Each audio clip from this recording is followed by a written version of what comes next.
മനസ്സിലായി. ഇത് actually quick access എന്ന് പറഞ്ഞ സെക്ഷൻ ആണ്. സാറ് ഏറ്റവും മേളിൽ കാറ്റലോഗ് എന്ന് പറഞ്ഞൊരു മെനു കണ്ടോ? ക്വിക്ക് ആക്സസ് കാറ്റലോഗിൽ ക്ലിക്ക് ചെയ്യുക. ഓക്കെ, ഒന്ന് ക്ലിക്ക് ചെയ്യൂ. ഓക്കെ, അതിന്റെ അണ്ടർ പ്രൊഡക്റ്റ് എന്ന് പറഞ്ഞ് കിടക്കുന്നുണ്ടോ? അതിൽ കിടക്കുമ്പോ അതിന്റെ സൈഡ് മെനു ആയിട്ട് നമുക്ക് പ്രൊഡക്റ്റ് ലിസ്റ്റ് കാണാൻ പറ്റും.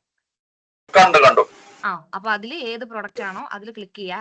അതിൽ നമുക്ക് എഡിറ്റ് ഓപ്ഷൻ ഉണ്ട്. അതെ, എഡിറ്റ് ഓപ്ഷൻ എടുക്കുക.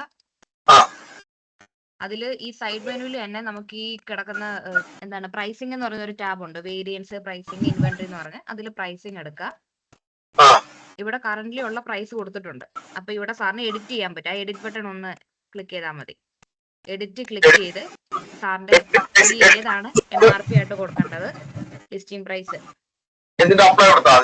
അല്ലല്ല, അതിന്റെ അപ്പുറത്ത് തന്നെ ഒരു സേവിന്റെ ബട്ടൺ ഉണ്ട്. ആദ്യം ആ സേവ് ക്ലിക്ക് ചെയ്യണേ. സേവ് ക്ലിക്ക് ചെയ്യുക, എന്നിട്ട് പബ്ലിഷ് കൊടുത്താൽ മതി. വേറെ ഒന്നും കൊടുക്കണ്ട, അപ്ലൈ ഒന്നും കൊടുക്കണ്ട, പബ്ലിഷ് കൊടുത്താൽ മതി. Publish all.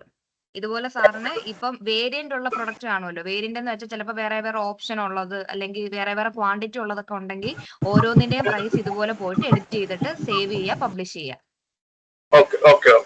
ക്ലിയർ ആണോ? വീഡിയോ ആഡ് ചെയ്യാനുള്ള ഒരു പ്രൊവിഷനോട് ഇത് ചെയ്യണേ. വീഡിയോ ആഡ് ചെയ്യാനുള്ള വേറൊരു കാര്യം എനിക്ക് ചോദിക്കാനുള്ളത്, നമ്മുടെ കസ്റ്റമേഴ്സിന് നമ്മുടെ വെബ്സൈറ്റിൽ റിവ്യൂ ഇടാൻ പറ്റത്തില്ല. എന്താണ് സാർ?